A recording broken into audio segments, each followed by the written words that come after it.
আজকে ভিডিওর টপিক হচ্ছে শত্রুকে ভাগাইয়া দেওয়ার। মানে আপনি আপনার শত্রুকে মনে করেন এক জায়গায় চাকরি করে অথবা একটা জায়গায় থাকে, সেখান থেকে তাকে অন্যত্র উচ্ছেদ করার একটা তদবির দেব। অত্যন্ত প্রভাবশালী এবং কার্যকর। এটা সহস্রবার পরীক্ষিত। আমার নিজের প্রয়োগ করলেই কাজ হবে। প্রথম থেকে ভিডিওটা শেষ পর্যন্ত দেখবেন, আমার চ্যানেলটা সাবস্ক্রাইব করবেন। ব্যক্তিগত যে কোনো কাজের জন্য স্ক্রিনে দেওয়া নাম্বারে সরাসরি ফোনে বা হোয়াটসঅ্যাপে যোগাযোগ করে যে কোনো কাজ করাতে পারবেন, দেশ বা দেশের বাইরে থেকে।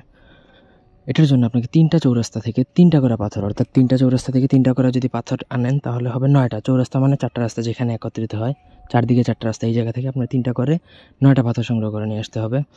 এবং চতুর্থ নাম্বার আরেকটা চৌরাস্তা, মানে চতুর্থ নাম্বার চৌরাস্তা থেকে 2টা পাথর।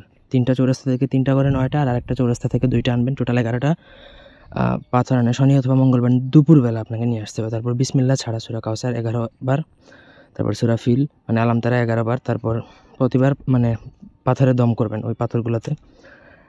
তারপরে আবার পুনরায় সূরা কাউসার পড়বেন আরও 11 বার। তারপর শত্রুর নাম উচ্চারণ করবেন। সে ছেলে হলে পিতার নাম বলবেন, মেয়ে হলে মাতার নাম উচ্চারণ করবেন।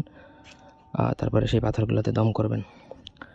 অথবা শত্রু যেখানে উঠা বসা করে অথবা শত্রু যেই ঘরে থাকে সেখানে আপনি সেই পাথরগুলো ফেলে দিবেন।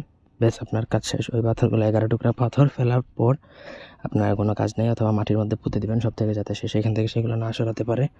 এটা যদি আপনি করতে পারেন তাহলে শত্রু আর সেখানে থাকবে না। সে যদি কোনো জায়গায় চাকরি করে থাকে তাহলে সেখানে তার চাকরিও করতে পারবে না। অথবা সেটা যদি শত্রুর আবাসস্থল হয়, সেখানে সে বসবাস করে, সেখানেও সে আর থাকতে পারবে না যদি আপনি এই তদবিরটা করেন। অন্যভাবে এটা প্রয়োগ করবেন না।